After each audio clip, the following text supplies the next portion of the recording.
Hello everyone, welcome back to Rishu science academy, जहां पे आज हम टीटेट का जो प्रीवियस ईयर पेपर है वो डिस्कस करने वाले हैं। कंप्लीट एनालिसिस करेंगे किस तरह का आपका पेपर आया था। पेडागोजी प्लस जो थ्योरी पोर्शन है, दोनों ही चीजों को साथ में लेके चलेंगे। 30 मार्क्स का आपका पेपर होता है, इतना तो आपको पता होगा। अगर आप सीटेट का फॉर्म फिल कर चुके हैं तो आपको पता होगा कि 30 मार्क्स का आपका पेपर होता है। उसमें 20 मार्क्स की थ्योरी होती है, 10 मार्क्स की पेडागोजी होती है। तो ये जो प्रीवियस ईयर पेपर है 7 फरवरी 2026 का पेपर है। अभी जो रिसेंटली पेपर हुआ था वो पेपर है, उसकी कंप्लीट एनालिसिस करने वाले हैं। और किस तरह के क्वेश्चन आते हैं पेपर में, किस तरह के क्वेश्चन पूछे जाते हैं, इसका एक आपको आइडिया लग जाएगा, है ना। तो आज की क्लास काफी इंपॉर्टेंट है अगर आप सीटेट की तैयारी कर रहे हैं तो चलिए स्टार्ट करते हैं अपनी आज की क्लास विदाउट वेस्टिंग टाइम। ये जो पीडीएफ का सीट मतलब ये जो पीडीएफ है आपको मेरे टेलीग्राम चैनल पे मिलेगी, रिशु साइंस एकेडमी। इसका लिंक भी दे दूंगी डिस्क्रिप्शन में, वहां से भी आप ज्वाइन कर सकते हो। तो पेपर अगर आपने देखा होगा, प्रीवियस ईयर पेपर ना पूरा कंप्लीट पेपर अगर आपने देखा होगा, तो जो साइंस का पोर्शन होता है 62 मतलब 61 से लेके 90 तक साइंस के क्वेश्चंस होते हैं। फर्स्ट 30 क्वेश्चन होते हैं वो आपके होते हैं पेडागोजी के।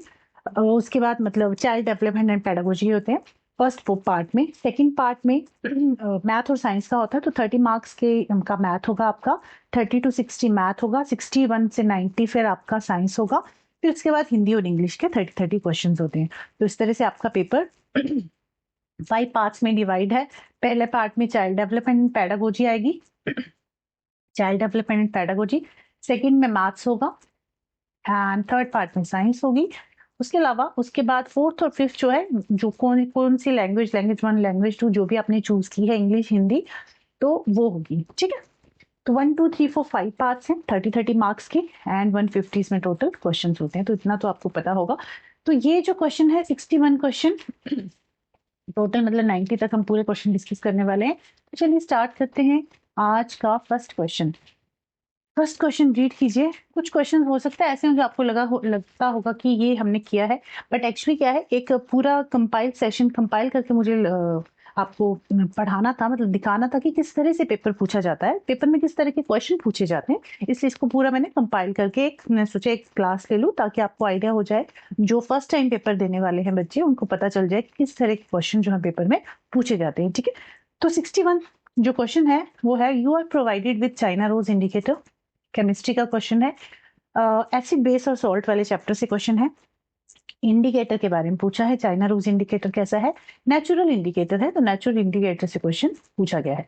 क्वेश्चन है, the first test tube you add 2 drops of solution A and observe no change in color of the solution. In the second test tube, you add 2 drops of solution B and are get green color. In third test tube, you add 2 drops of solution C and get magenta dark pink color. 3 test tubes हैं आपके पास, test tube 1 2 3, 3 test tubes हैं और आपने इसमें कुछ solution add किए हैं, सॉल्यूशन ए बी सी। आपको ये बताना है एक्चुअली कि ए बी सी जो सॉल्यूशंस है ना, इनका नेचर कैसा है, कौन एसिडिक है, कौन बेसिक है, कौन न्यूट्रल है। तो इसमें फर्स्ट वाली टेस्ट ट्यूब में आपने डाला था सॉल्यूशन ए, इसमें क्या हुआ, कोई कलर चेंज नहीं हुआ। सॉल्यूशन बी में ग्रीन कलर आया। सॉल्यूशन सी में, मतलब जब सॉल्यूशन सी हमने डाला इस टेस्ट ट्यूब में, तो डार्क पिंक कलर आया। कौन सा कलर आया, पिंक कलर, मैजेंटा कलर आया। ठीक है। और यहाँ पे कोई कलर चेंज नहीं हुआ, नो चेंज।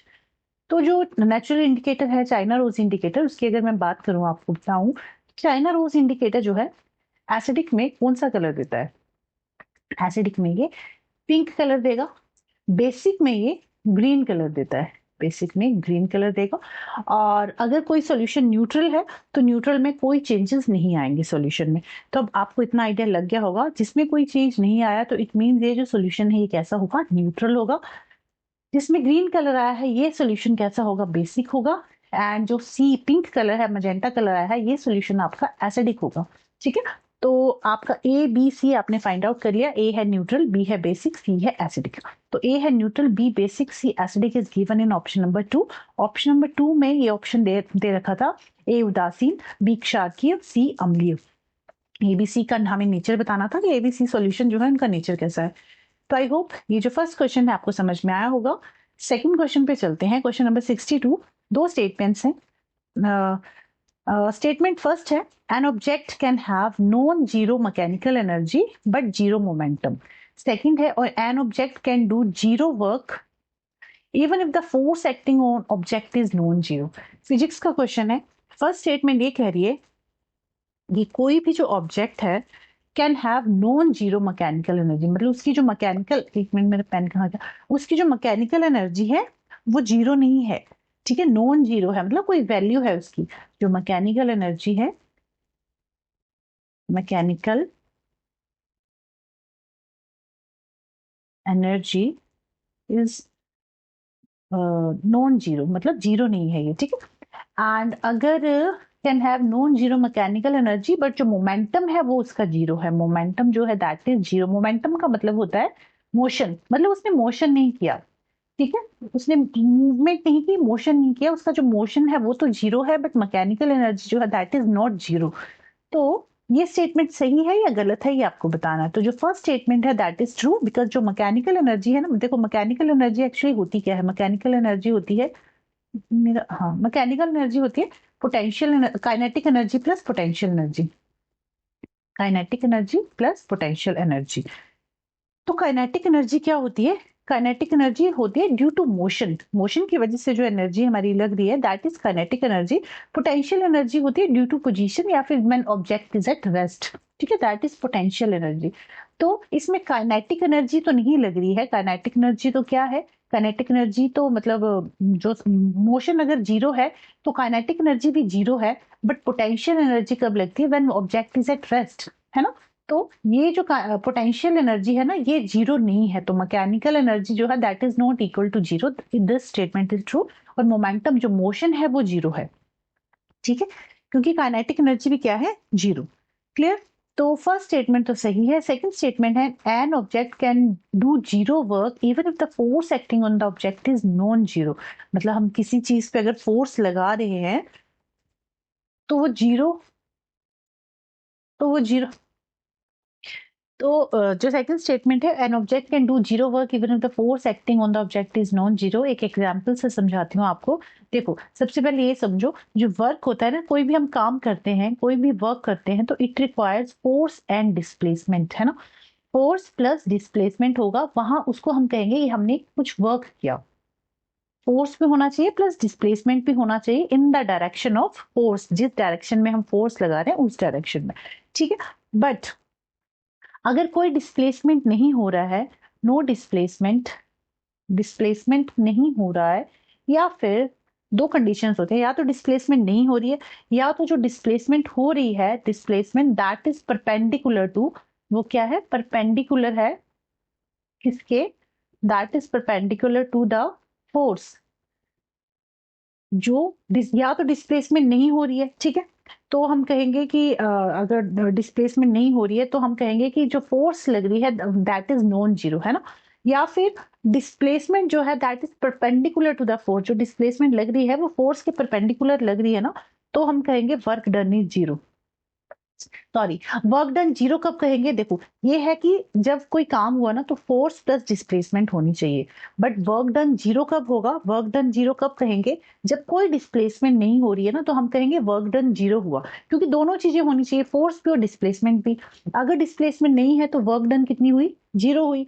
अगर डिस्प्लेसमेंट परपेंडिकुलर है फोर्स के तो भी वर्क डन कितनी हुई, जीरो ही होगी, ठीक है। तो दो कंडीशंस आपको याद रखनी है, अगर कोई डिस्प्लेसमेंट नहीं हो रहा है तो भी वर्क डन जीरो होगी, या फिर डिस्प्लेसमेंट फोर्स के परपेंडिकुलर हो रहा है तब भी जो आपका वर्क डन होगा वो जीरो ही होगा। फॉर एग्जाम्पल, आपने एक हैवी बैग होल्ड किया जब आप सीधे चल रहे हो, है ना, तो आपने क्या किया, आपने अपवर्ड फोर्स लगाई है उस बैग को होल्ड करने के लिए, इस बैग को होल्ड करने के लिए आपने अपवर्ड फोर्स लगाई है एक, है ना, एंड बैग जो है हॉरिजॉन्टली मूव कर रहा है, बैग जो है हॉरिजॉन्टली मूव कर रहा है, ठीक है।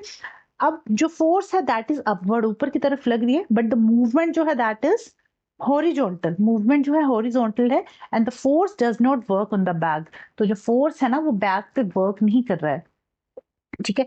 तो ये जो दोनों ही स्टेटमेंट्स है, स्टेटमेंट वन और स्टेटमेंट टू, दोनों ही स्टेटमेंट सही हैं कि an object can do zero work even if the force acting on the object is non zero, अगर फोर्स जो लग रही है नॉन जीरो है तो भी उसका जो ऑब्जेक्ट है it can do zero work, क्योंकि क्या होता है, जीरो वर्क क्यों हो रहा है, बिकॉज जो ऊपर की तरफ फोर्स लग रही है ना, और मतलब force is upward and the movement is horizontal, so the force does not work on the back, जो फोर्स है वो बैग पे काम नहीं कर रही है। और वर्क कब होता है? जब फोर्स प्लस डिस्प्लेसमेंट दोनों ही हो। जहां पे फोर्स है और डिस्प्लेसमेंट नहीं है तो भी वर्क डन 0 होगा। जहाँ पे डिस्प्लेसमेंट है बट फोर्स नहीं है तो वहां भी वर्क डन आपका 0 होगा। ठीक है, आई होप ये क्वेश्चन आपको समझ में आया होगा। इस क्वेश्चन का जो राइट आंसर था ना, दैट वो both statement 1 and 2 are true. कथन 1 और 2 दोनों ही सत्य हैं। नेक्स्ट क्वेश्चन है, 2 identical metal containers are taken. अच्छा, मैं हिंदी मीडियम में भी क्वेश्चन रीड कर देती हूँ, जो ध्यान नहीं रहा, मैं बता एक्सप्लेन तो हिंदी में ही कर रही हूँ ना, इसलिए मैंने रीड नहीं किया। 2 identical metal containers are taken. Container A is painted black and container B is painted white on the outside surface. धातु के दो समरूप पात्र लिए गए। पात्र A को बाहरी सतह पर काला और पात्र B को बाहरी सतह पर सफेद रंग किया। दो कंटेनर्स हैं हमारे पास। मान लो कोई कंटेनर्स हैं, तो जो कंटेनर A है ये कंटेनर B है।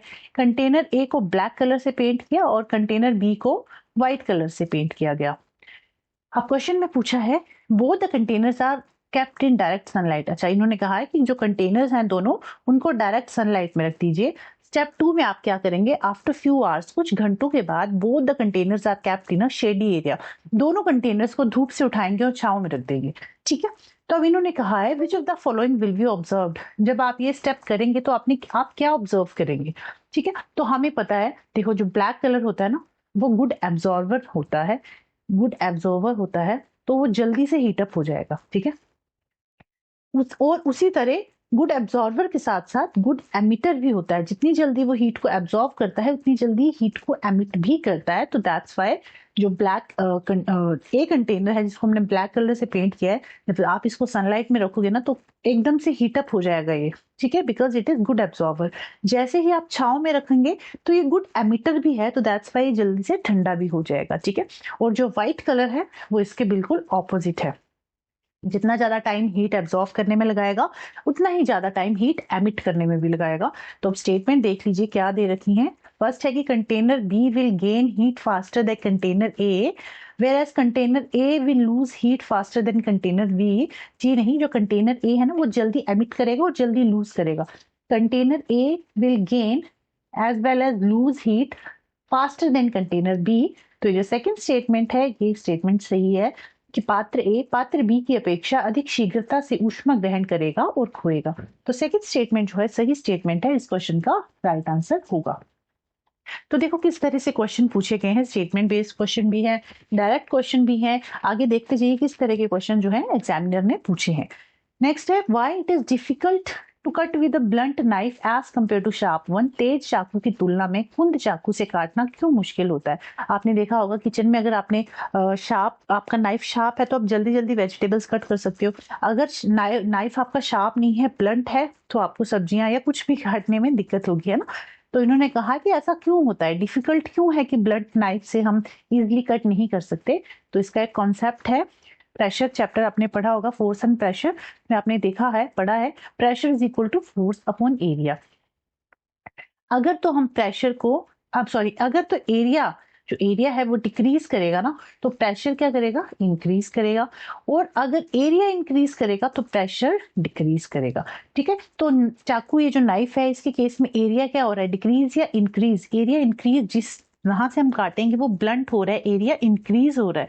एरिया इंक्रीज हो रहा है तो प्रेशर क्या करेगा, डिक्रीज करेगा, प्रेशर उतना नहीं लग पाएगा। दैट्स व्हाई वेजिटेबल उतने अच्छे से हम चॉप नहीं कर पाएंगे। ठीक है, तो स्टेटमेंट देख लीजिए, मतलब ऑप्शन देख लीजिए, क्या ऑप्शन होगा, फोर्स डिक्रीजेस, कि फोर्स उसमें कम हो जाती है इसलिए ब्लंट नाइफ से काटना डिफिकल्ट होता है, या फिर area of contact increases. Option number 2 is true, area of contact जो है वो इंक्रीज कर जाता है, दैट्स व्हाई प्रेशर डिक्रीज कर जाता है और उसको कट करने में मुश्किल होती है। तो जो सेकंड स्टेटमेंट है, संपर्क क्षेत्र बढ़ जाता है, दैट्स व्हाई उसका प्रेशर डिक्रीज हो जाता है। ठीक है, चलिए नेक्स्ट क्वेश्चन है, which of the following can be used to increase the strength of an electromagnet. Which of the following can be used to increase the strength of electromagnet? मान लीजिए आपने कोई इलेक्ट्रोमैग्नेट बनाया है, अब इसकी स्ट्रेंथ को आप इंक्रीज करने के लिए क्या करोगे? तो जो इलेक्ट्रोमैग्नेट है, इलेक्ट्रोमैग्नेट आप सबने बनाया होगा, 8th क्लास का चैप्टर आपने पढ़ा होगा इलेक्ट्रिसिटी वाला, या फिर हायर क्लासेस में भी ऑफकोर्स पढ़ा है, 9th 10th में। तो बस 7th 8th तक तो ऐसा था कि टीचर्स जो है इलेक्ट्रोमैग्नेट बना के लाने के लिए कहते थे, मैं भी कहती हूँ तो इलेक्ट्रोमैग्नेट क्या है ना, देखो आपके पास मान लीजिए एक बैटरी है, एक सेल है। इलेक्ट्रोमैग्नेट कैसे बनेगा, आप एक वायर को इस पे कॉइल कर दोगे, ठीक है, इलेक्ट्रिसिटी करंट पास कराओगे, ये आपका बन गया इलेक्ट्रोमैग्नेट। तो इलेक्ट्रोमैग्नेट जो है, जो स्ट्रेंथ है इलेक्ट्रोमैग्नेट की, स्ट्रेंथ ऑफ इलेक्ट्रोमैग्नेट जो है, it is proportional to number of turns और करंट। मतलब वो इलेक्ट्रोमैग्नेट कितनी अच्छी तरह से काम करेगा, ये डिपेंड करता है नंबर ऑफ टर्न्स पे। ये जो आपने वायर कॉइल की है इसके अराउंड, जितनी ज्यादा क्लोज आप वायर को कॉइल करोगे, उतनी ही ज्यादा इलेक्ट्रोमैग्नेट जो है इसमें स्ट्रॉन्ग होगी। मतलब इसकी जो इलेक्ट्रोमैग्नेटिक पावर है वो स्ट्रॉन्ग होगी, और उतना ही ज्यादा करंट, अगर ज्यादा करंट आप फ्लो कराओगे ना इसमें से, तो भी इलेक्ट्रोमैग्नेटिक पावर जो इसकी होगी वो स्ट्रॉन्ग होगी। इसमें पूछा था which of the following can be use to increase the strength of an electromagnet. तो क्या करोगे, decrease the number of coils, जी नहीं, इंक्रीज करेंगे तो फिर इलेक्ट्रोमैग्नेट स्ट्रॉन्ग होगा। प्लास्टिक कोर यूज नहीं करेंगे, प्लास्टिक नहीं चाहिए हमें, कोई मेटल की ऑब्जेक्ट चाहिए ना इसके लिए। Use N aluminium core, aluminium core नहीं, आयरन कोर जो है इसमें हम यूज करते हैं। Increase the flow of current, तो यस दिस इज ट्रू। हम क्या करेंगे, इलेक्ट्रोमैग्नेट की अगर पावर स्ट्रेंथ हमें इंक्रीज करनी है, तो हम या तो ये जो कॉइल्स हमने कॉइल की है, वायर कॉइल की है, इस पास करके number of turns of coil जो है इंक्रीज करेंगे, या फिर जो करंट फ्लो करा रहे हैं वो इंक्रीज करेंगे। तो जो फोर्थ ऑप्शन है, धारा का प्रवाह बढ़ाकर हम क्या कर सकते हैं, हम विद्युत चुंबक की शक्ति को बढ़ा सकते हैं। तो सेकंड फोर्थ ऑप्शन जो है इस क्वेश्चन का राइट आंसर होगा। नेक्स्ट है, which of the following is a set of organ that do not contribute to the digestive process. Bio का क्वेश्चन है, डाइजेस्टिव सिस्टम से इसमें पूछा है, इन चारों ऑप्शन में से ऐसे कौन सा ऑप्शन है जो डाइजेस्टिव प्रोसेस में डायरेक्टली इन्वॉल्व नहीं है, मतलब डाइजेशन नहीं हो रही है उस पोर्शन में। तो कहाँ पे डाइजेशन की प्रोसेस नहीं होती है, फर्स्ट है oesophagus, large intestine, rectum, small intestine, large intestine, rectum. तो देखो स्मॉल इंटेस्टाइन में तो हमें पता है एब्जॉर्प्शन भी होता है, उसके अलावा डाइजेशन भी होता है, एब्जॉर्प्शन डाइजेशन। स्मॉल इंटेस्टाइन में तो हमें पता है एब्जॉर्प्शन भी होता है, डाइजेशन भी होता है, सिमुलेशन भी होती है। तो स्मॉल इंटेस्टाइन जहाँ पे है वो ऑप्शन तो वैसे ही नहीं होगा। Large intestine, small intestine, oesophagus नहीं होगा। Buccal cavity, oesophagus, rectum. Buccal cavity mouth में हमें पता है डाइजेशन हमारा स्टार्ट हो जाता है। डाइजेस्टिव सिस्टम चैप्टर मैंने पढ़ाया, अगर आपने देखा होगा, मतलब ध्यान से पढ़ा होगा, या फिर आपने खुद से भी पढ़ा होगा ऑफकोर्स। तो बकल कैविटी जो माउथ वाला पोर्शन होता है, वहां पे डाइजेशन स्टार्ट हो जाता है, क्योंकि सेलेब्री अमाइलिस क्या करती है, स्टार्च को ब्रेक डाउन माउथ में ही कर देती है, मतलब कुछ पोर्शन माउथ में कर देती है, बाकी जो बचा खुचा होता है वो हमारे स्मॉल इंटेस्टाइन में होता है। तो स्टार्च जो है शुगर में ब्रेक डाउन होना कहाँ स्टार्ट हो जाता है, हमारे माउथ में ही। तो बक्कल कैविटी में भी डाइजेशन की प्रोसेस हो रही है। ऐसा जो मतलब ऐसा ऑप्शन जो जहाँ पे डाइजेशन की प्रोसेस डायरेक्टली नहीं हो रही है, that is oesophagus, large intestine, rectum. जो फर्स्ट ऑप्शन है ये इस क्वेश्चन का राइट आंसर है। ग्रेसिका, वेदांत और मलाश्य इस क्वेश्चन का राइट आंसर होगा। ठीक है, जो पाचन क्रिया में योगदान नहीं देते, मतलब डायरेक्टली योगदान नहीं देते, वैसे तो हेल्प करते हैं, बट डायरेक्टली वहां पे डाइजेशन की प्रोसेस नहीं हो रही है। इस क्वेश्चन में काफी बच्चे कंफ्यूज हुए होंगे, इतना मुझे पता है। नेक्स्ट क्वेश्चन है, हो सकता है ना भी हुए हैं ऑफ कोर्स। 67th क्वेश्चन है, read the following statement. Statement A है, earthworm breathe through its skin and does not have lungs. जो अर्थवर्म होता है, जो केंचुआ होता है, वह अपनी त्वचा के माध्यम से श्वास लेता है और उसके पास फेफड़े नहीं होते। सेकंड स्टेटमेंट है, tadpole breathe through gills and does not have lungs. बैंकची जो टैडपोल है, गलफड़ों के माध्यम से श्वास लेता है और उसके पास भी फेफड़े नहीं होते हैं। थर्ड है, snake breathe through its skin and does not have lungs. Snake जो है स्किन के थ्रू रेस्पायर करता है, ब्रीथ करता है और उसके पास लंग्स नहीं होते। ये स्टेटमेंट सही नहीं है। जो स्नेक होता है ना, वो लंग्स के थ्रू ही ब्रीदिंग करता है। ठीक है, तो फर्स्ट जो थर्ड स्टेटमेंट है ये तो गलत है। जो सेकंड स्टेटमेंट है, tadpole breathe through gills and does not have lungs, this is true. Tadpole क्या है एक्चुअली, फ्रॉग की लाइफ साइकिल की एक स्टेज है। फ्रॉग की लाइफ साइकिल में क्या होता है, फ्रॉग ने क्या किया, एग्स दिए, फिर क्या होगा, ये एग्स लार्वा में कन्वर्ट होंगे। ये जो लार्वल स्टेज है इसी को ही टैडपोल कहते हैं। लार्वल स्टेज को टैडपोल कहते हैं। लार्वा के बाद फिर छोटे छोटे फ्रॉगलेट बनेंगे। फ्रॉगलेट के बाद फिर एडल्ट फ्रॉग बनता है। एडल्ट फ्रॉग बनेगा और उसके बाद ये एग्स ले डाउन करेगा। तो ये 4 स्टेप की इसकी साइकिल है, किसकी, फ्रॉग की। एग ले डाउन करेगा, लावा में कन्वर्ट होंगे, फ्रॉगलेट में कन्वर्ट होंगे, फिर एडल्ट फ्रॉग होगा। इस प्रोसेस को मेटामॉर्फोसिस कहते हैं। और ये जो टैडपोल की स्टेज है, इस स्टेज में जो फ्रॉग की ये जो स्टेज है ना, यहाँ पे ये गिल्स के थ्रू ही रेस्पायर करता है। इस स्टेज में इसके पास लंग्स नहीं होते। एडल्ट फ्रॉग जैसे जैसे एडल्ट फ्रॉग बनता जाएगा, इसके जो लंग्स है वो डेवलप होते जाएंगे। तो फ्रॉग जो है गिल्स और लंग्स दोनों के थ्रू ही ब्रीदिंग कर सकता है। ठीक है, तो ये स्टेटमेंट भी सही है। और ए फर्स्ट स्टेटमेंट है earthworm breathe through its skin and does not have lungs, ये भी सही है। तो दोनों ही स्टेटमेंट सही हैं। Choose the correct option. Correct option क्या है? A and B are true, A और बी दोनों ही सत्य हैं। नेक्स्ट 68th क्वेश्चन है, एक बार चेक कर लूं। हाँ, 68th क्वेश्चन है, read the following identify X Y Z and W.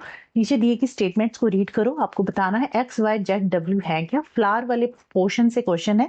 Flower का जो सेक्सुअल रिप्रोडक्शन वाला पार्ट है उसमें से ये क्वेश्चन है, तो आपको बताना है कहाँ पे कौन सी प्रोसेस हो रही है। तो फ्लावर का थोड़ा सा मैं बता दूं आपको। देखो, फ्लावर में ना जो मेल फ्लावर होता है उसके अलग पार्ट्स हैं मेल के, और जो फीमेल पार्ट है उसके अलग पार्ट्स हैं। मेल के जो पार्ट है, मेल को एक्चुअली हम क्या कहते हैं? मेल को हम क्या कहते हैं? स्टेमन। मेल पार्ट को हम स्टेमन कहते हैं, फीमेल पार्ट को पिस्टिल या फिर कार्पल कहते हैं। पिस्टिल या फिर कार्पल। ठीक है, अब जो मेल पार्ट है इसमें इसके दो पार्ट्स होते हैं, एंथर और फिलामेंट। एंथर जहां पे पोलन ग्रेन्स प्रेजेंट होते हैं, सेकंड होता है फिलामेंट। ठीक है, इस तरह से एंथर होता है और इस तरह से एक डंडी सी होती है, इसको फिलामेंट कहते हैं। और यहाँ एंथर पे पोलन ग्रेन्स प्रेजेंट होते हैं। जो फीमेल पार्ट है पिस्टिल जिसे हम कह रहे हैं, वहां पे स्टिग्मा स्टाइल ओवरी, ये स्टिग्मा है, मान लीजिए ये स्टाइल है और नीचे ओवरी होगी। शेप ऐसी नहीं होती, पर मैं समझा रही हूँ। अपर पार्ट स्टिग्मा है, यहाँ पे पोलन ग्रेन्स आके यहाँ पे आते हैं और जर्मिनेट होते हैं। ये स्टाइल है जो डंडी सी है, और यहाँ पे ओवरी है, ओवरी के अंदर ओव्यूल प्रेजेंट होते हैं। ठीक है, तो ये हो गया फीमेल पार्ट। तो मेल और फीमेल पार्ट कौन कौन से होते हैं ये आपको क्लियर हुआ होगा। तो अब देखते हैं एक्स वाई जेड डब्ल्यू में क्या क्या स्टेटमेंट दे रखी है। एक्स है the part which produces pollen grain. तो पोलन ग्रेन कौन प्रोड्यूस करता है? अभी आपको बताया, एंथर जो है पोलन ग्रेन प्रोड्यूस करता है। वह भाग जो पराग कण उत्पन्न करता है वो क्या है आपका? एंथर। वो क्या है? परागकोश। सेकेंड है the part where the female gamete is form. तो फीमेल गैमीट कहाँ प्रेजेंट होते हैं? ओवरी के अंदर ओवम प्रेजेंट होता है, वहां पे फीमेल गैमीट्स प्रेजेंट होते हैं। ओवरी के अंदर, ओव्यूल के अंदर ओवम प्रेजेंट है, वहां पे जो आपका फीमेल गैमीट है वो फॉर्म होता है। तो जो वाई है वो होगा आपका ओवरी। ये क्या है आपका? फर्स्ट एंथर है। डी है आपका ओवरी। जेड है the female reproductive part where pollen grain germinate. Pollen grain stigma पे जर्मिनेट होते हैं, ये भी आपको भी बताया मैंने। डब्ल्यू क्या है? The part of flower which attract insect. Insect को जो अट्रैक्ट करता है वो क्या है? पेटल्स। जो फूल के सुंदर सुंदर पंखुड़ियां होती हैं ना, वो क्या करती हैं? इंसेक्ट्स को अपनी तरफ अट्रैक्ट करती हैं, आकर्षित करती हैं। तो डब्ल्यू है आपका पेटल्स। ठीक है, तो ए है एंथर, बी है ओवरी, सी है स्टिग्मा, और डी है डब्ल्यू है sorry petals. A B C D तो नहीं, सॉरी, एक्स वाई जेड और डब्ल्यू। एक्स है एंथर, वाई है ओवरी, डब्ल्यू है स्टिग्मा, जेड है पेटल्स, और सेकंड ऑप्शन आपका इस क्वेश्चन का राइट आंसर है परागकोश, अंडाशय, वर्तिकाग्र और पंखुड़ियां। ठीक है, चलिए अब नेक्स्ट क्वेश्चन पे चलते हैं। 69th क्वेश्चन है, असर्शन रीजन बेस्ड क्वेश्चन है। असर्शन है sewage treatment is essential to prevent diseases and death. तो yes, this is true. Sewage treatment जो है रोगों एवं मृत्युओं की रोकथाम हेतु उपचार, मतलब रोगों एवं मृत्यु की रोकथाम हेतु मल जल जो गंदा पानी होता है उसका उपचार अनिवार्य है। Yes, this is true. Second है sewage is a solid waste which causes water pollution and soil pollution. तो सीवेज जो है वाटर पोल्यूशन और सॉइल पोल्यूशन तो करता है, बट ये सॉलिड वेस्ट नहीं होता, ये लिक्विड वेस्ट होता है। कैसा वेस्ट है ये? Liquid waste. ठीक है, ये एक लिक्विड वेस्ट है। तो आपका जो राइट आंसर होगा that is A is true but R is false. A is true, R is false is given in option number 2। Next question है question number 70। Read the following statement. A B C, तीन statements आपके पास दे रखी हैं। A है spiracles and stomata are pores through which insects and leave exchange gases respectively. कि जो स्पाइरकल्स है जो इंसेक्ट्स में रेस्पिरेशन में हेल्प करते हैं, और जो स्टोमेटा है जो प्लांट्स की रेस्पिरेशन में हेल्प करते हैं और ट्रांसपिरेशन में हेल्प करते हैं, ये ऐसे पोर्स हैं through which insects and leaves exchange gases, जहां से एक्सचेंज ऑफ गैसेस होता है। तो ये स्टेटमेंट सही है। स्पाइरकल से इंसेक्ट रिस्पायर करते हैं, स्टोमेटा से प्लांट्स रिस्पायर करते हैं। दोनों ही स्टेटमेंट सही हैं। बी है spiracle in an insect are more in number as compare to stomata in leaf, this is not true. Stomata में थाउजेंड ऑफ नंबर्स में प्रेजेंट होते हैं लीफ के पास, तो ये कहना कि spiracles in insects are more in number as compare to stomata in leaf is not true, क्योंकि स्टोमेटा जो है ज्यादा होते हैं as compare to spiracles in insect. Third है both stomata and spiracles are present on the lower surface of leaves and insect body respectively, ये भी सही नहीं है। स्टोमेटा तो लीव्स के नीचे, मतलब लीफ के नीचे वाले पोर्शन में प्रेजेंट होता है, नीचे वाली साइड में, बट जो स्पाइरकल्स है वो अपर पार्ट में प्रेजेंट होता है। जो इंसेक्ट है ना उसकी बॉडी को 3 पार्ट्स में इस तरह से डिवाइड किया है, हेड, थोरैक्स, एब्डोमेन। ये हेड होता है यहाँ पे, यहाँ थोरैक्स होता है, यहाँ एब्डोमेन। तो थोरैक्स और एब्डोमेन वाले पोर्शन में ऊपर यहाँ पे स्पाइरकल्स प्रेजेंट होते हैं जो रेस्पिरेशन में हेल्प करते हैं। तो ये स्टेटमेंट भी सही नहीं है, सी भी सही नहीं है। आपसे पूछा गया चूज द करेक्ट ऑप्शन, तो सिर्फ एक ही ऑप्शन करेक्ट है, that is option number A. तो आपका जो राइट आंसर होगा वो होगा कि ओनली ए जो है वो सत्य है। हिंदी में मैं रीड करना भूल जा रही हूँ, इसके लिए ये मत सोचना कि हिंदी में रीड नहीं कर रही हूँ इंग्लिश में, क्योंकि मैं एक से एक एक चीज जो है हिंदी में ही यहाँ पे बता रही हूँ आपको। तो आई बिलीव तो आपको समझ में आ रहा होगा। 71 क्वेश्चन है बायो का, सर्कुलेटरी सिस्टम का क्वेश्चन है। Dash pushes, A pushes the blood into pulmonary artery. B take deoxygenated blood from the heart to lungs. C return oxygenated blood from the lungs to heart. From the left atrium blood flow to D. E receive blood from different part of the body. अब अगर आपका circulatory system वाला portion अगर तो clear है, concept clear है, तो आपको ये क्वेश्चन करने में कोई प्रॉब्लम नहीं होगी। बट अगर आपका कॉन्सेप्ट ही क्लियर नहीं है ना, तो आप तुक्के लगा के आओगे, जो कि गलत होगा। तुक्का हो सकता है सही भी हो जाए, बट आपका कॉन्सेप्ट क्लियर होना चाहिए। इसमें क्या पूछा गया था, रिक्त स्थानों को सही उत्तर से भरिए। ए रुधिर को फुफ्फुस धमनी में धकेलता है। बी डीऑक्सीजनेटेड मतलब बी ऑक्सीजनित रुधिर को हृदय से फेफड़ों तक ले जाता है। सी ऑक्सीजनित रुधिर को वापस फेफड़ों से हृदय तक लेके जाता है। बाम लिंग से रुधिर डी तक प्रवाहित होता है। ई शरीर के विभिन्न अंगों से रुधिर प्राप्त करता है। आपको बताना है A B C D E actually है क्या। तो देखो इसमें थोड़ा सा, चलो इसकी मैं ना थोड़ी सी वर्किंग बता देती हूँ, क्योंकि वर्किंग आपको पता होगी तभी आप क्वेश्चन को कर पाओगे, और यहाँ स्पेस नहीं है मैं समझा पाऊँ हार्ट की वर्किंग। देखो जल्दी से थोड़ा सा समझा देती हूँ। वैसे तो आपका टेस्ट वाला पोर्शन है, ब्लड टेस्ट आपका, इससे पता चल जाता है कि कितना आपका क्लियर हुआ है, मतलब कितनी तैयारी आपने की है। बट मैं थोड़ा सा बता देती हूँ। देखो क्या होता है ना, हमारे हार्ट के 4 चैम्बर है। हमारा हार्ट कैसा है, 4 चैम्बर्ड हार्ट है। कई बार क्वेश्चन में पूछा भी जाता है कि हमारा हार्ट 4 चैम्बर्ड है, 2 चैम्बर्ड है, 3 चैम्बर्ड है। हमारा हार्ट 4 चैम्बर्ड हार्ट है। ऊपर के 2 लेफ्ट ऑरिकल, राइट ऑरिकल, नीचे के दोनों ही वेंट्रिकल्स हैं, लेफ्ट वेंट्रिकल, राइट वेंट्रिकल। तो ये वाली जो साइड है लेफ्ट ऑरिकल, लेफ्ट वेंट्रिकल, ये right auricle, and this one is right ventricle. ठीक है, अब क्या होता है, जो लंग्स से ऑक्सीजनेटेड ब्लड आता है, लंग्स जो ऑक्सीजन लेके आई ना, रेस्पिरेशन वाले पार्ट में हमने पढ़ा है, रेस्पिरेशन में हमने पढ़ा था कि किस तरह से हमारा रेस्पिरेटरी सिस्टम काम करता है। तो जो हमारी लंग्स ऑक्सीजन लेके आई वो लंग्स में जाके, ब्रोंकाई में जाके, फिर कैपिलरीज में जाएंगी और वहां से ऑक्सीजन को ब्लड में भेज देंगी, और वो ब्लड हो जाएगा हमारा ऑक्सीजनेटेड ब्लड। जिस ब्लड में ऑक्सीजन प्रेजेंट है उसको कहते हैं ऑक्सीजनेटेड ब्लड। जिस ब्लड में कार्बन डाइऑक्साइड प्रेजेंट है उसको कहते हैं डीऑक्सीजनेटेड ब्लड। तो जो लेफ्ट साइड है यहाँ पे ऑक्सीजनेटेड ब्लड आया, कहाँ पे, लेफ्ट आर्टरी में। लेफ्ट आर्टरी से लेफ्ट वेन में, लेफ्ट वेंट्रिकल में गया। लेफ्ट वेंट्रिकल से फिर ये चला जाता है अओर्टा के थ्रू चला जाता है हमारे सारे बॉडी पार्ट्स में, जहां पे रेस्पिरेशन की प्रोसेस होगी। रेस्पिरेशन में आपको पता है जब रेस्पिरेशन होता है तो ग्लूकोज प्लस ऑक्सीजन मिक्स होके क्या बनाते हैं, कार्बन डाइऑक्साइड, वाटर और energy in the form of ATP.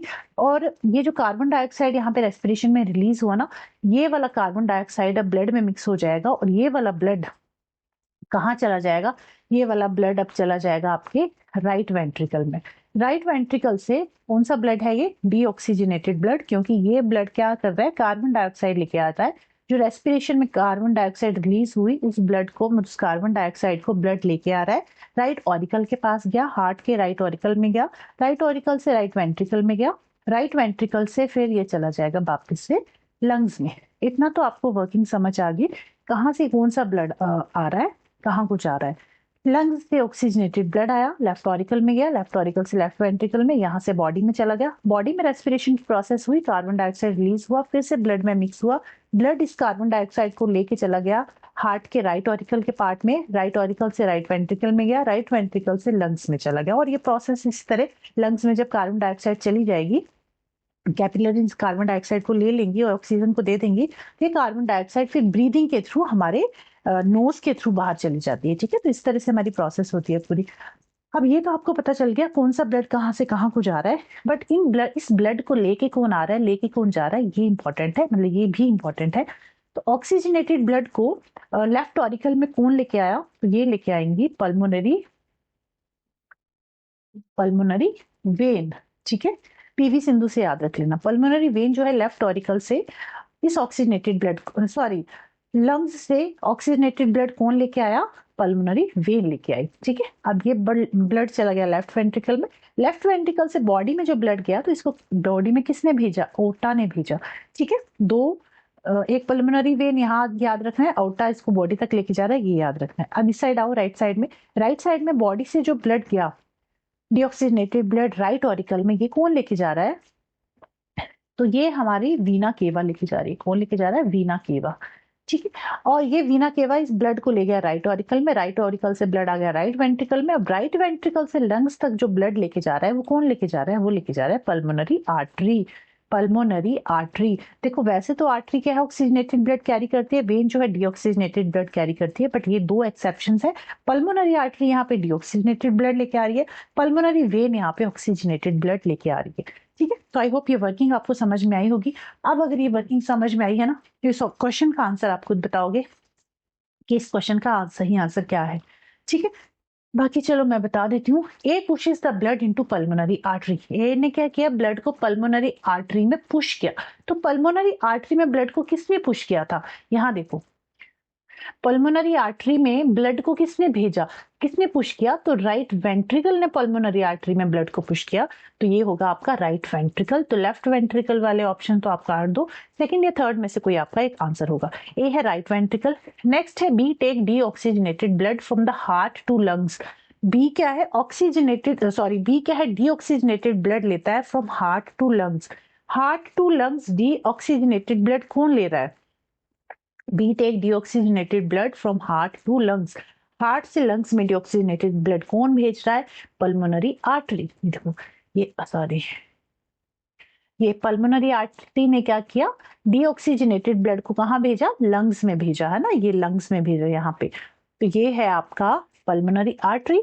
तो थर्ड ऑप्शन आपका कट गया, क्योंकि पल्मोनरी आर्टरी कहाँ दिया है, ऑप्शन नंबर 2 में। अब अगर आपने इतना क्वेश्चन भी कर लिया ना पेपर में, तो अब सी डी ई करने की जरूरत नहीं है, क्योंकि आपका सेकंड ऑप्शन ही राइट आंसर होगा। बट यहाँ पे मैं पूरा बताऊंगी आपको। सी, अब आगे है C, return oxygenated blood from lungs to heart.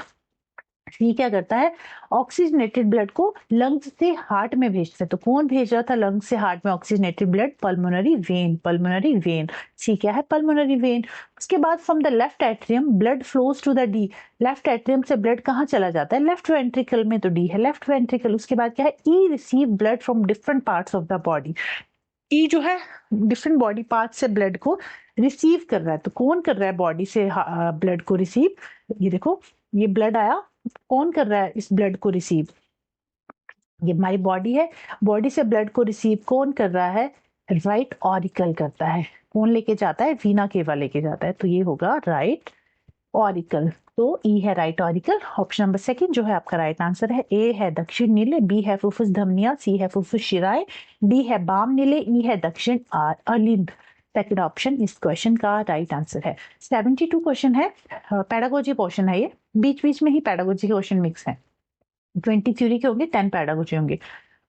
Read the following statement, assertion reason. Assertion है hypothesis become theories which in turn becomes law. और ये क्वेश्चन मैं कई बार आपको पैडागोजी पोर्शन में बता चुकी हूँ कि देखो भाई, थ्योरी अलग चीज है और लॉ अलग चीज है, तो इसमें कंफ्यूज नहीं होना है, दोनों ही अलग अलग चीजें हैं। तो अच्छा नहीं सॉरी, इसमें है हाइपोथेसिस बिकम थ्योरीज। हाइपोथेसिस तो थ्योरी बन सकती है, बट थ्योरी जो है लॉ नहीं बन सकती, तो ये स्टेटमेंट सही नहीं है। हाइपोथेसिस क्या होती है, कोई स्टेटमेंट है, कोई फैक्ट है, तो वो तो थ्योरी बन सकती है, बट थ्योरी लॉ नहीं बन सकती। फर्स्ट स्टेटमेंट गलत है। रीजन है scientific law such as law of gravitation और एब्सोल्यूट। साइंटिफिक लॉज होते हैं, जैसे for example law of gravitation है, तो वो एब्सोल्यूट है, मतलब वो फिक्स है। तो देखो फिक्स कुछ भी नहीं है, जैसे ही नए चेंजेस आएंगे, नए एविडेंस मिलेंगे, तो उसको लॉ हो या थ्योरी हो, उसको हम चेंज, उसको हम मॉडिफाई कर सकते हैं। ये स्टेटमेंट भी आपकी गलत है। आपका राइट आंसर होगा both A and R false. A और आर दोनों ही सत्य है। ठीक है, अब 34 मिनट्स की आपकी क्लास होगी। वैसे तो इस पोर्शन को मतलब इस पार्ट को हमें पेपर की तरह ही लेना था। 30 क्वेश्चन है तो 30 मिनट्स में आपके क्वेश्चन कंप्लीट होने चाहिए, बट मैं थोड़ा सा आपको डिटेल में समझाते हुए चल रही हूँ, तो इसलिए बाकी आप खुद से करके देखना कि आप 30 मिनट्स में क्वेश्चन कर पा रहे हो नहीं कर पा रहे हो। 73 क्वेश्चन है। Sheena rights the following statement in her notebook. Sheena है, उसने अपनी नोटबुक में स्टेटमेंट लिखी। A1 cactus is a desert plant, A2 a desert plant have very small size leaf, A3 small size leaf help in reducing loss of water। उसने ये 3 statements लिखी हैं। आपसे पूछा गया है कौन से ऑब्जर्वेशन है कौन सी इन्फेरेंस है। तो जो फर्स्ट स्टेटमेंट है कि cactus is a desert plant, ये हमने ऑब्जर्व किया कि डेजर्ट में ज्यादातर कैक्टस प्लांट होते हैं, तो ये हमारा ऑब्जर्वेशन है। सेकंड है, desert plant has very small size leave. हमने देखा कि जितने भी प्लांट डेजर्ट में है ना, उनके जो लीव्स हैं वो काफी छोटे छोटे होते हैं, ये भी हमारा ऑब्जर्वेशन है। थर्ड है, small size leave help in reducing loss of water. ये जो छोटे छोटे लीफ होते हैं ना, ये लॉस ऑफ वाटर से बचाते हैं पौधे, मतलब पानी ज्यादा लॉस नहीं होने देते। तो ये हमने कंक्लूजन निकाला, ये हमारा हमने इन्फ्रेंस किया कि हमने देखा कि कैक्टस प्लांट जो है मोस्टली डेजर्ट में है, उसके लीफ छोटे छोटे हैं, और हमने देखा कि जो स्मॉल साइज लीफ है ना, वो क्या करते हैं, वाटर को रिड्यूस करने में हेल्प करते हैं, मतलब वाटर को लूज नहीं करते। तो ये हमारा इन्फेरेंस है। It is based on our observation. ये इन्फेरेंस हमारी ऑब्जर्वेशन के ऊपर बेस्ड है। ये कंक्लूजन जो हमने निकाला ये हमारे ऑब्जर्वेशन पे बेस्ड है। तो ये क्या है, हमारा इन्फेरेंस है, और फर्स्ट और सेकंड क्या है, ऑब्जर्वेशन। तो ऑप्शन नंबर थर्ड इस क्वेश्चन का राइट आंसर होगा। दोनों ही अवलोकन है, A1 और A2, और जो A3 है वो हमारा अनुमान है, वो हमारा इन्फेरेंस है। ठीक है। सेकंड नेक्स्ट क्वेश्चन है 74, which of the following can not be regarded as testable question. इसमें से कौन सा एक टेस्टेबल क्वेश्चन नहीं होगा, परीक्षणीय प्रश्न नहीं होगा, मतलब किस क्वेश्चन में हम मेजर नहीं कर रहे हैं, किसी चीज को मेजर नहीं कर रहे हैं। तो फर्स्ट है, how does flu affect human immune system, इसको तो हम मेजर कर सकते हैं। When will fossil fuel run out, ये भी हम मेजर कर सकते हैं। व्हाट डज एन अर्थवर्म ईट, ये हम मेजर नहीं कर सकते कि अर्थवर्म क्या खाता है। फोर्थ है, what is the effect of cigarette smoke on lung, इसको भी हम मेजर कर सकते हैं। बट जो ऑप्शन नंबर थर्ड है, केंचुआ क्या खाता है, ये जो है it is not a testable question. Option number third इस क्वेश्चन का राइट आंसर है। 75 नेक्स्ट क्वेश्चन भी पेडागोजी का ही है। इसे पिछले भी दोनों क्वेश्चन पेडागोजी के ही थे, तीनों क्वेश्चन सॉरी। स्टेटमेंट दे रखी है, a teacher arrange a fun trip to Qutub Minar for her learners. The learner saw the iron pillar in Qutub Minar. The teacher asked the learner to note down the details displayed about the pillar that is 1600-year old and rust resistant. She also asked them to write those iron atoms in their house which are being used regularly and are rusted, and think of causes of rusting and ways to prevent rusting. एक teacher जो है बच्चों को लेके गई कुतुब मीनार दिखाने, और उन्होंने क्या किया, विद्यार्थियों ने कुतुब परिसर में लोहे का स्तंभ देखा, पिलर देखा, और शिक्षिका ने विद्यार्थियों को स्तंभ के बारे में प्रदर्शित विवरणों को लिखने के लिए कहा, जो कि 1600 वर्ष पुराना है, और उसमें जंग भी नहीं लगा, जंग रेजिस्टेंट कह रही हूँ, रस्ट रेजिस्टेंट है। वह उन्हें अपने घर में लोहे की उन वस्तुओं को लिखने के लिए भी कहती है जो कि नियमित रूप से इस्तेमाल होती हैं तथा उनमें जंग लगा हुआ है। और उसने ये भी कहा कि जंग लगने के कारण भी लिखो और उसके रोकथाम भी लिखो कि किस तरह से हम इसको रोक सकते हैं, जंग ना लगे ताकि चीजों पे। ठीक है, तो आपसे क्वेश्चन में ये पूछा गया है कि कौन सी फॉलोइंग प्रोसेस स्किल जो है develop through the above mention activity, कौन सी प्रोसेस स्किल जो है वो टीचर जो है बच्चों में डेवलप कर रही है। तो देखो इसमें क्या क्या हो रहा है, इसमें बच्चा क्या कर रहा है, क्लासिफाई तो कर रहा है चीजों को। उसने क्या क्या किया, उसने कुछ मेजरमेंट नहीं किया है ना, मेजरमेंट नहीं हो रहा है, फाइनल कंक्लूजन भी नहीं निकाल रहा है कि कैसे हुआ क्यों हुआ, को बस लिखने को कहा है कि अपनी जो है उन्होंने हाइपोथेसिस लिखनी है, एक्सप्लेनेशन लिखनी है।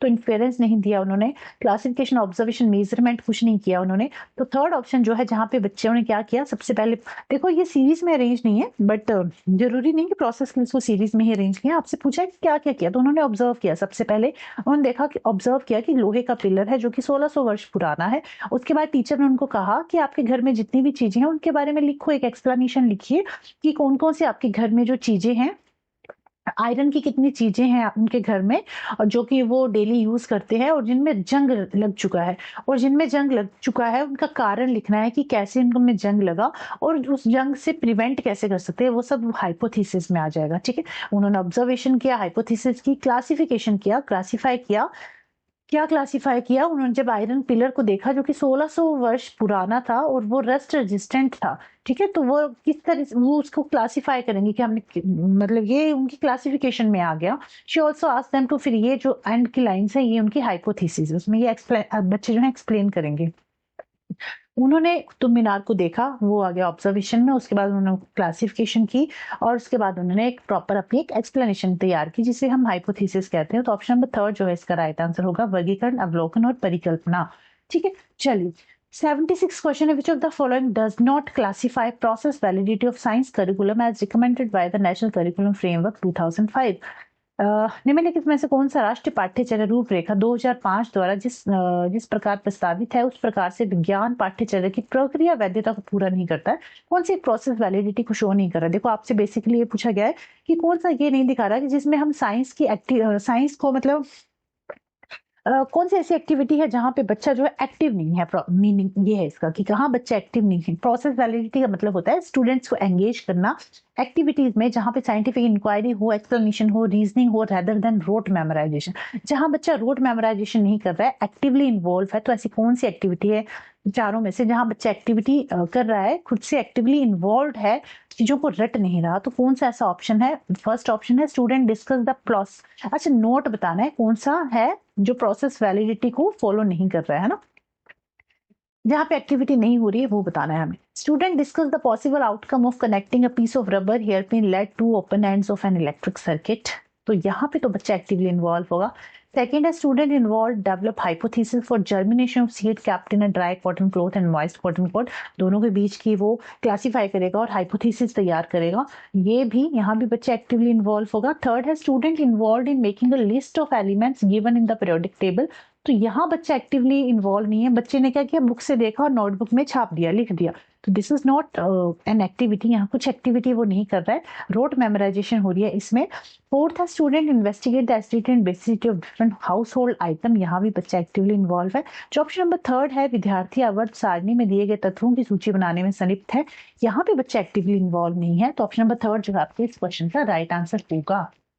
77 क्वेश्चन है, the science textbook often include interesting anecdotes from the past. One of the stories that of accidental discovery of silk in China and the role of travelers and traders in introducing silk to the rest of the world through the Silk Route. What objective of science teaching learning are being fulfilled by including the above in the textbook?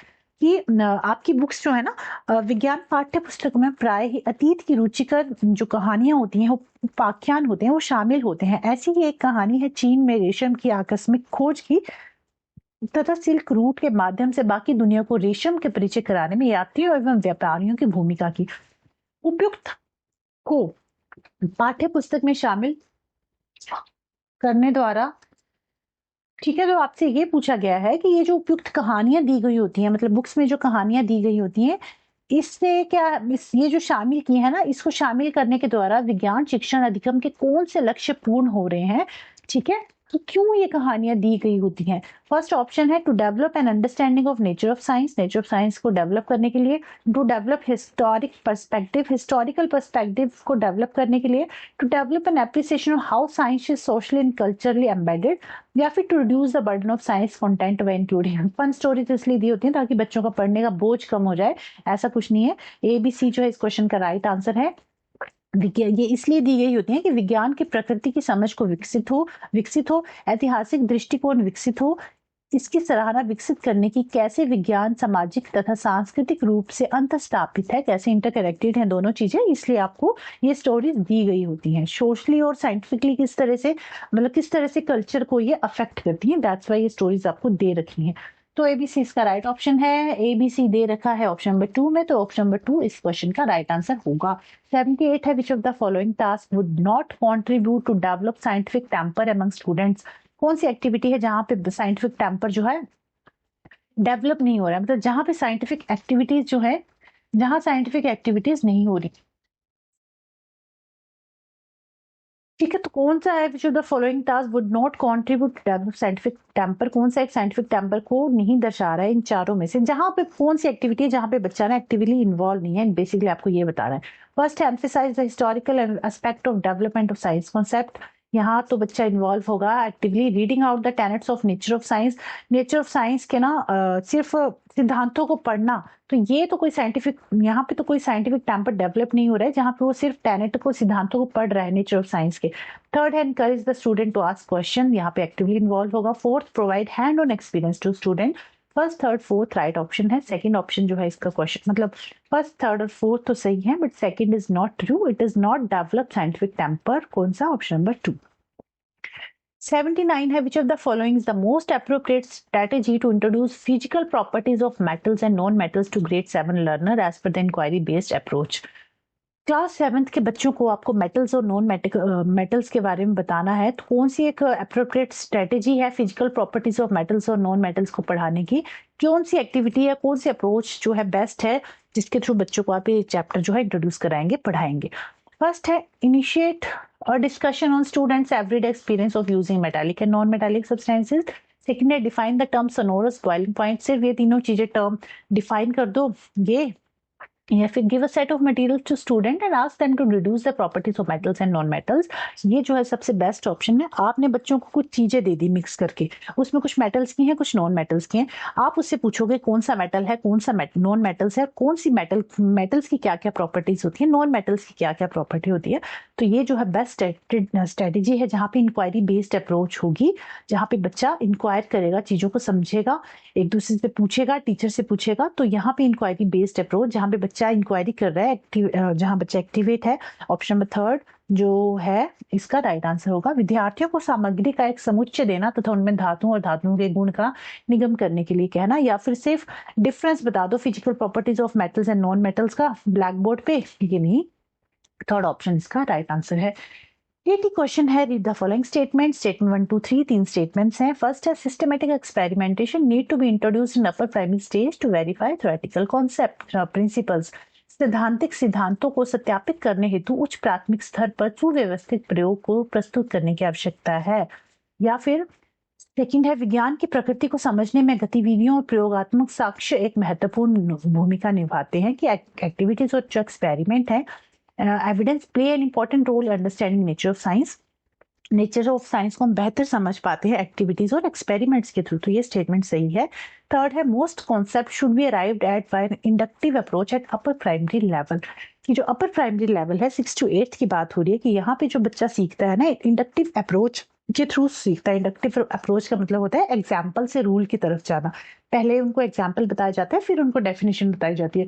तो यहाँ पे बच्चा inductive approach के through सीखता है, और जो higher classes होती हैं उसके बाद 9th 10th 11th 12th वहां पे बच्चा डिडक्टिव अप्रोच के थ्रू सीखता है। तो ये स्टेटमेंट भी सही है, बट जो फर्स्ट स्टेटमेंट है कि सिस्टमैटिक एक्सपेरिमेंटेशन जो है बच्चों को करानी चाहिए अपर प्राइमरी स्टेज पे, तो ये सही नहीं है, क्योंकि यहाँ पे इस टाइम पे हम बच्चों को कॉन्सेप्ट सिखाएंगे, ये नहीं सिखाएंगे कि इस चीज को किस तरह से सिस्टमैटिक करना है, इस एक्सपेरिमेंट को सिस्टमैटिक करना है।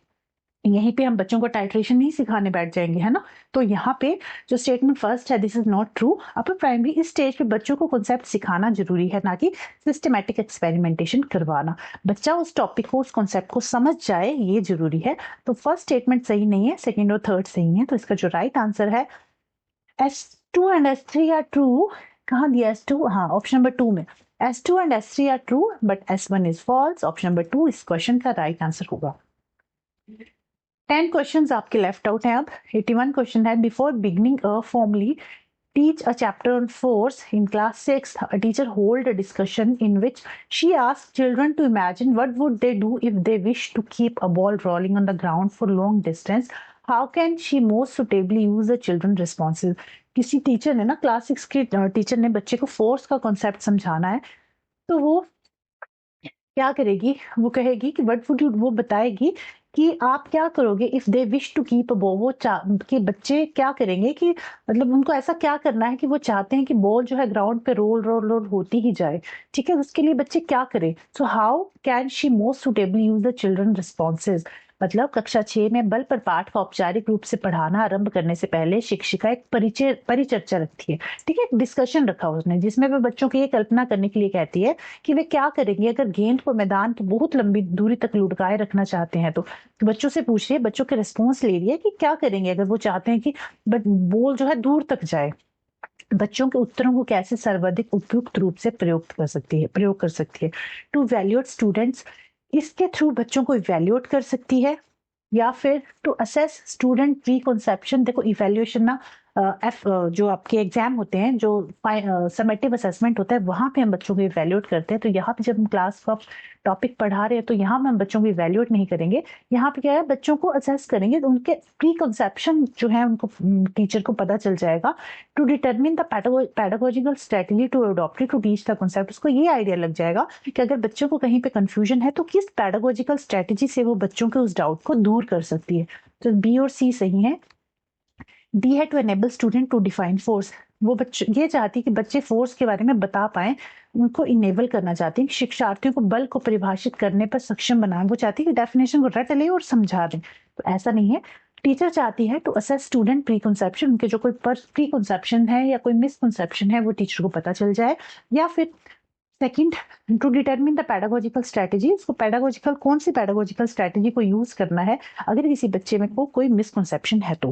बी और सी दोनों ही सही ऑप्शन है और आपका राइट आंसर है बी और सी, ऑप्शन नंबर 1। अब ऑप्शन क्वेश्चन नंबर 82, देखो 10 क्वेश्चन ना अब आपके पैडागोजी के बीच में ही कंप्लीट हो गए। अब साइंस के ही क्वेश्चन आएंगे। क्वेश्चन है fill in the blanks with the correct answer. At the onset of puberty the size of ovaries in female A and produce B, in male he is produced by testes, the production of these hormones is controlled by D। कि यौवनरम पर मादाओं में अंडाशय का आकार ए जाता है, क्या हो जाता है, एनलार्ज होता है या रिड्यूस होता है, ये आपको बताना है। तो साइज जो है एनलार्ज होता है।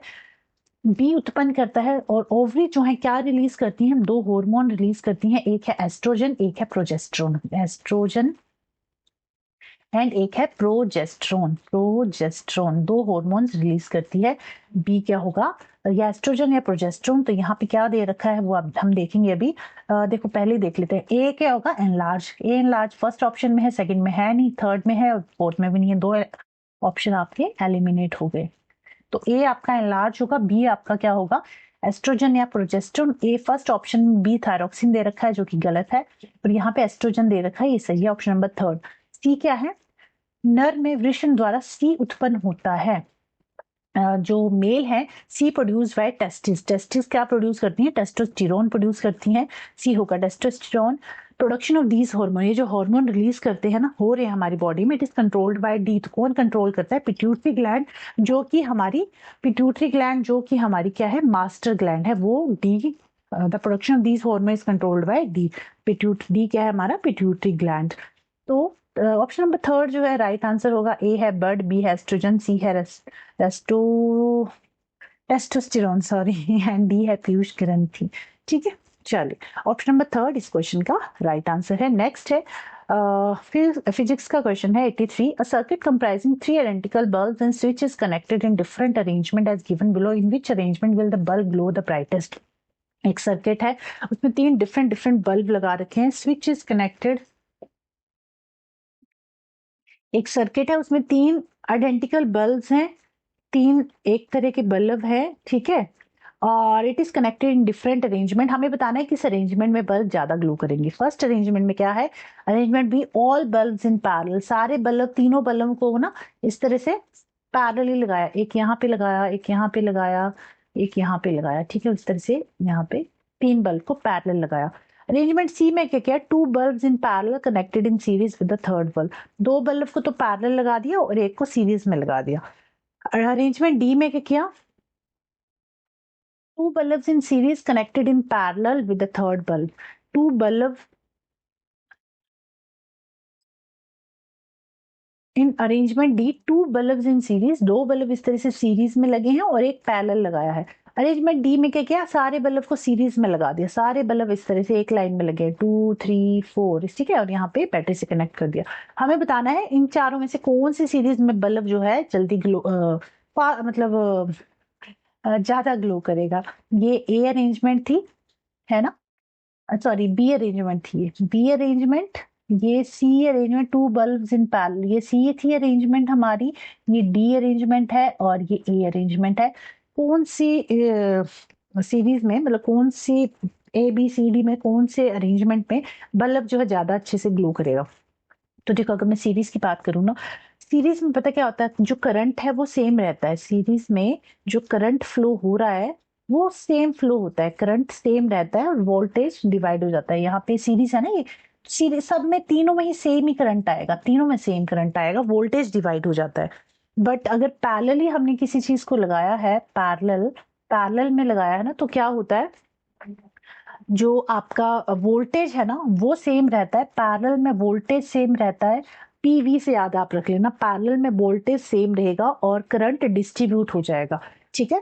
और यहाँ पे आपसे ये पूछा गया था बेसिकली कि कौन सी अरेंजमेंट में बल्ब ज्यादा ग्लो करेगा, तो पैरेलल सर्किट में, पैरेलल अरेंजमेंट में बल्ब जो है ज्यादा अच्छे से ग्लो करेगा। तो आपका जो ऑप्शन होगा that is option number first, arrangement B, व्यवस्था बी, जहां सभी बल्ब पैरेलल लगाए हुए हैं वहां पे जो बल्ब है अच्छे से ग्लो करेगा, ज्यादा ग्लो करेगा, ठीक है। नेक्स्ट क्वेश्चन है 84, रीड द फॉलोइंग स्टेटमेंट। दो स्टेटमेंट है, असर्शन रीजन। असर्शन है anodising is a method to prevent metal from corrosion. Anodising, एनोडीकरण, धातु को संक्षारण से बचाने की एक विधि है। Yes, this is true. Reason दे रखा है कि anodising is a process of coating iron with a layer of zinc, is not true. Anodising एक प्रोसेस है जहां पे एल्यूमिनियम को कोट किया जाता है, एल्यूमिनियम को ना, एल्यूमिनियम के ऊपर लेयर ऑफ जिंक नहीं, एल्यूमिनियम ऑक्साइड की लेयरिंग की जाती है, एल्यूमिनियम ऑक्साइड की लेयरिंग की जाती है, ना कि coating iron with layer of zinc. जहां पे आयरन को जिंक की कोटिंग करते हैं उस प्रोसेस को गैल्वेनाइजेशन प्रोसेस कहते हैं, ना कि एनोडाइजेशन। तो गैल्वेनाइजेशन और एनोडाइजिंग दोनों ही चीजें अलग अलग है। तो जो सेकंड स्टेप है कि anodising is a process of coating iron with the layer of zinc, is not true, क्योंकि एनोडाइजिंग एक ऐसी प्रोसेस है जहां पे एल्यूमिनियम को कोट किया जाता है एल्यूमिनियम ऑक्साइड से। तो ऑप्शन नंबर फर्स्ट तो सही है, A is true but R is false. Option number 2 जो है राइट आंसर है, आपके इस क्वेश्चन का राइट आंसर है ऑप्शन नंबर 2। क्वेश्चन नंबर 85 है, why do silver article turn black when kept in open for a few days. क्यों हो जाते हैं? बिकॉज वायु में उपस्थित हाइड्रोजन सल्फाइड के साथ अभिक्रिया हो जाती है, due to reaction with hydrogen sulphide present in air. तो ये इसका राइट आंसर है। देखो जहां पे एक्सप्लेनेशन की जरूरत है मैं बताऊंगी, बट कुछ कुछ क्वेश्चन ऐसे हैं जो कॉन्सेप्ट बेस्ड है। 86 क्वेश्चन है, A B C and D in the following table. आपको बताना है ए क्या है, बी क्या है, सी क्या है, डी क्या है। तीन सॉल्ट आपके पास दे रखे हैं और हमें पता है सॉल्ट कैसे बनता है, जब एसिड और बेस आपस में रिएक्ट करते हैं, न्यूट्रलाइजेशन की रिएक्शन होती है, तब बनता है सॉल्ट प्लस वाटर, है ना। तो ये जो सोल्ट है ये किससे बना होगा? एसिड और बेस से बना होगा। अब इसमें सबसे आसान सोल्ट है सोडियम क्लोराइड NaCl, जो किससे बनता है? HCl, और बेस होता है इसमें NaOH। तो C तो HCl होगा, D NaOH होगा। C और D HCl और NaOH कहाँ दे रखा है? ऑप्शन नंबर ए और बी में दे रखा है। तो इन दोनों में से कोई आपका राइट आंसर होगा। आप देखते हैं first ammonium chloride. Ammonium chloride का फॉर्मूला होता है NH4Cl, ठीक है, NH4Cl। तो HCl तो यहाँ दे रखा है, तो यहाँ पे NH3 होगा या NH4 होगा? NH4 होगा या अगर यहाँ पे तो फिर फॉर्मूला बन जाएगा NH5Cl, क्योंकि एक H यहाँ भी है। तो ये आपका जो A है ना, ये NH4 नहीं है, NH3 है। A NH3, B NaOH, C HCl, D NaOH, ठीक है, ये NH4Cl है। और ये जो B है सोडियम नाइट्रेट, किससे बना है? HNO3,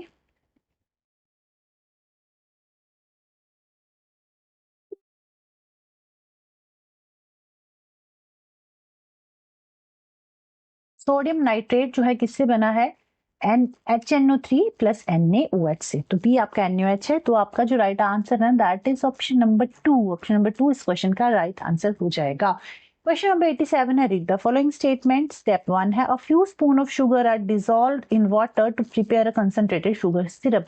आपने कुछ चीनी मिला दी, पानी में गाढ़ा सा सोल्यूशन बना दिया। तो ये आपसे पूछा गया कि किस तरह का चेंज है, तो ये एक फिजिकल चेंज है, यहाँ पे कोई नया सब्सटेंस नहीं बनेगा। सेकंड है, sugar syrup is heated on low flame till it caramelise. अब आपने इस जो शुगर सिरप है इसको हीट अप कर दिया, आपने हीट अप कर दिया। अब क्या हो जाएगा? चाशनी बन जाएगी गाढ़ी गाढ़ी सी। तो इसमें कुछ जैसे आपने इसको हीट अप किया ना, इसमें चेंजेस आ जाएंगे और ये केमिकल चेंज हो जाएगा। ये फिजिकल चेंज नहीं है, केमिकल चेंज है, और इसको आप रिवर्स भी नहीं कर सकते। इसको जो फर्स्ट स्टेप था इसको तो आप रिवर्स कर सकते थे, ये रिवर्सिबल है। इसको आप हीट अप करते, वेपोराइजेशन करते, शुगर हमें मिल जाती, वाटर सेपरेट आउट हो जाता। बट ये जो सेकंड प्रोसेस है ये इरिवर्सिबल प्रोसेस है और ये केमिकल चेंज है। तो ए जो है स्टेप 1 जो है फिजिकल चेंज है, स्टेप 2 जो है केमिकल चेंज है। ऑप्शन 4 में ये दे रखा है। क्वेश्चन नंबर 88 है, the ion of an element has 2 positive charge, mass number of the atom is 27, number of neutron is 14, what is the number of electron in the ion. आपके पास कोई element है, ठीक है, उसके ऊपर 2 पॉजिटिव चार्जेस हैं, उसकी कहानी बाद में बताती हूँ, ठीक है। पहले क्या होता है, कोई भी एलिमेंट है तो यहाँ पे उसका मास नंबर लिखा जाता है, यहाँ पे लिखते हैं मास नंबर और यहाँ पे लिखते हैं atom number, atomic number sorry, यहाँ लिखते हैं एटॉमिक नंबर। जो एटॉमिक नंबर होता है वो होते हैं number of protons, number of protons कितने हैं वही उसका एटॉमिक नंबर होता है। तो ये होगी एक बात। और मास नंबर क्या होता है, number of protons plus number of neutrons जो होते हैं, इन दोनों को हम कहते हैं मास नंबर, ठीक है। एटॉमिक नंबर क्या है, number of protons, mass number क्या है, प्रोटॉन प्लस न्यूट्रॉन। इतना क्लियर हो गया। अब यहाँ पे आइए, इसने कहा है the mass number of the atom is 27। आपके पास कोई एटम है, उसका जो मास नंबर है कितना है, 27 है। नंबर ऑफ न्यूट्रॉन जो है, नंबर ऑफ न्यूट्रॉन आपके पास दे रखे हैं कितने, 14, ठीक है। What is the number of electrons in the ion. अब उसमें नंबर ऑफ इलेक्ट्रॉन्स कितने होंगे, तो उसको फाइंड आउट करने के लिए आपको पहले ये पता होना चाहिए नंबर ऑफ प्रोटॉन्स कितने हैं। जितने नंबर ऑफ प्रोटॉन्स होते हैं उतने ही नंबर ऑफ इलेक्ट्रॉन्स होते हैं। अगर उस पर कोई चार्ज नहीं है तो अभी बताती हूँ, नंबर ऑफ प्रोटॉन्स निकालने ना, 27 माइनस 14 कर दो, 27 में से 14 माइनस कर दो, 7 में से 4 ये 3, 2 माइनस 1 13, तो नंबर ऑफ प्रोटॉन्स है 13। तो 13 इसका एटॉमिक नंबर है, 27 इसका मास नंबर है। अब जितने प्रोटॉन्स हैं उतने ही नंबर ऑफ इलेक्ट्रॉन्स होते हैं। अगर उस पर कोई चार्ज ना हो बट इसके ऊपर 2 पॉजिटिव चार्ज, यहाँ लिखा है ना 2 positive charge, ion of an element has 2 positive charge, तो इसका जो चार्जेस हैं इसके कितने, 2 पॉजिटिव चार्ज हैं। मतलब ये कोई एटम है, मतलब 13 है ना, 2 पॉजिटिव चार्ज का मतलब बताती हूँ। देखो अगर किसी एक पॉजिटिव चार्ज है मतलब इसने एक इलेक्ट्रॉन क्या किया, डोनेट किया, ठीक है। अगर किसी पे 2 पॉजिटिव चार्ज है तो इसका मतलब उसने क्या किया, 2 इलेक्ट्रॉन्स को डोनेट किया। तो इसके 2, इसने क्या किया, इसके ऊपर 2 पॉजिटिव चार्ज है, इस तरह से एक्स है, इसके ऊपर 2 पॉजिटिव चार्ज है, तो इसने 2 इलेक्ट्रॉन्स को लूज किया। तो इसका एटॉमिक नंबर वैसे तो 13 है, बट इसने जब 2 इलेक्ट्रॉन्स लूज कर दिए, 13 माइनस 2 कर दो तो ये आ जाएगा 11। तो मतलब जो नंबर ऑफ इलेक्ट्रॉन्स है इस आयन में वो है 11। एंड आई होप ये क्वेश्चन आपको समझ में आया होगा। सेकेंड लास्ट क्वेश्चन है, a ray of light travels from air into 3 medium A, B, C with different optical density. Refer to the table given below and identify X, Y, Z and W. देखो 3 medium है आपके पास A, B, C, ठीक है, A, B, C ऐसे कर लो, A, B, C और ये है आपकी एयर। तो आपको बताना है एयर से जब लाइट एंटर करेगी मीडियम ए में तो क्या होगा, बी में एंटर करेगी तो क्या होगा, सी में एंटर करेगी तो क्या होगा। अब एयर से जब लाइट रे, तो यहाँ पे क्या होगा, एयर से 3 मीडियम में लाइट ट्रैवल किया, हमें बताना है कौन से मीडियम में क्या होगा, change in speed of light पे क्या इफेक्ट पड़ेगा, चेंज इन फ्रीक्वेंसी में क्या होगा, चेंज इन वेवलेंथ में क्या होगा। तो देखो क्वेश्चन बताने से पहले एक चीज आपको मैं बता दूं, यहाँ पे देखो अगर वेवलेंथ डिक्रीज कर रही है ना तो स्पीड ऑफ लाइट भी डिक्रीज ही करेगी, ठीक है। और जो फ्रीक्वेंसी है वो अनचेंज्ड रहेगी, फ्रीक्वेंसी क्या है, अनचेंज्ड रहेगी। फ्रीक्वेंसी जो है इस पे डिपेंड नहीं करती कि कौन से मीडियम में लाइट ट्रेवल की, क्योंकि फ्रीक्वेंसी जो है सोर्स ऑफ लाइट पे डिपेंड करती है। किसी मीडियम में जाके फ्रीक्वेंसी को कुछ नहीं होगा, it depends on source of light. तो आपकी जो फ्रीक्वेंसी है वो अनचेंज रहेगी। तो जब change in speed of light, speed of light decrease कर रही है, इट मीन जो ऑप्टिकल डेंसिटी है ना वो ज्यादा है। देखो ऑप्टिकल डेंसिटी कुछ नहीं है, इस तरह से समझो कि एक जंगल है, ये एक बी जंगल है। ऑप्टिकल डेंसिटी का मतलब है कि how much light it absorb, ठीक है। मान लीजिए कोई ए जंगल है वो ज्यादा घना है, ठीक है, ज्यादा घना है तो यहाँ से जब लाइट पास करेगी तो कम लाइट आएगी ना, यहाँ पे लाइट जो है एब्जॉर्व हो जाएगी, यहाँ कम लाइट पास करेगी। और ये जो घना, ये जो कहीं कहीं पेड़ है, ज्यादा घना जंगल नहीं है, तो यहाँ से जब लाइट पास करेगी तो इजिली लाइट पास हो जाएगी, है ना। तो इसी तरह से ऑप्टिकल डेंसिटी यही है। ऑप्टिकल डेंस मतलब कि अगर ज्यादा डेंस है कोई जगह, ऑप्टिकल डेंसिटी ज्यादा है तो उसमें स्पीड ऑफ लाइट क्या करेगी, डिक्रीज करेगी, स्पीड ऑफ लाइट डिक्रीज करेगी। ऑप्टिकल डेंसिटी अगर कम है तो स्पीड ऑफ लाइट इंक्रीज करेगी, ठीक है, ऑपोजिट है दोनों। तो फर्स्ट में क्या होगा, स्पीड ऑफ लाइट डिक्रीज करेगी क्योंकि वेवलेंथ डिक्रीज कर रही है। तो आप decrease, x decrease, y unchanged कहाँ दे रखा है, x decrease y unchanged is given in option number 2।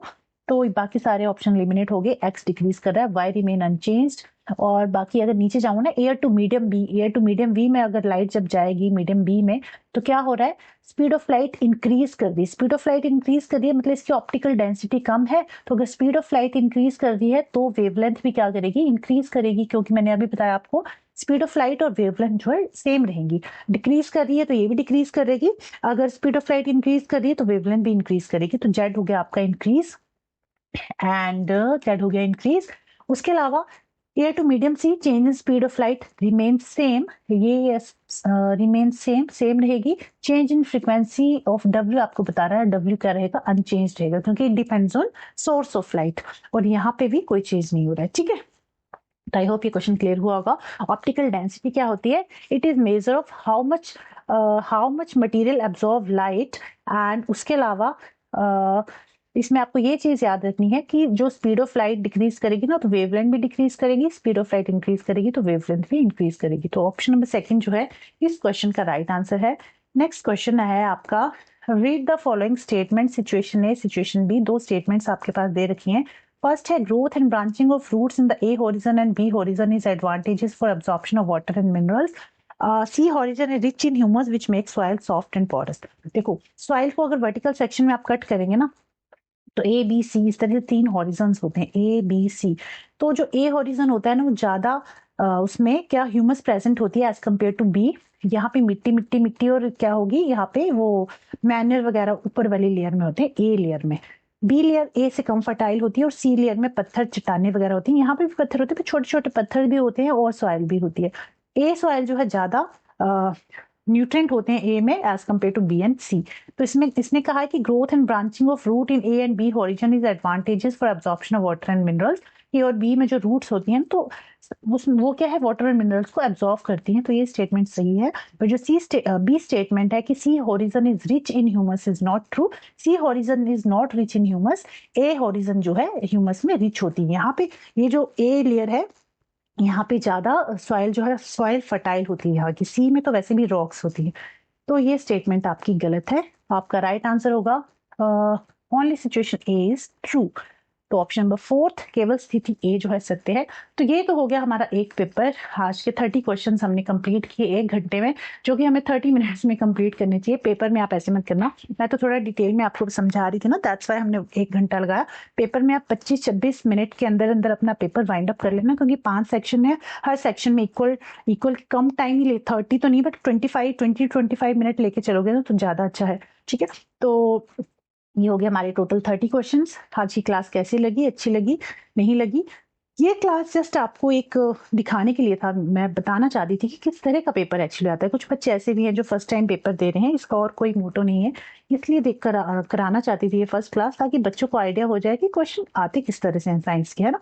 Theory portion कैसा आता है, जो पेडागोजी पोर्शन है वो कैसा आता है। तो इस तरह से आपको एक आइडिया मिल गया कि क्वेश्चन कैसे आते हैं, एग्जामिनर कैसे क्वेश्चन घुमा फिरा के पूछ रहा है ना।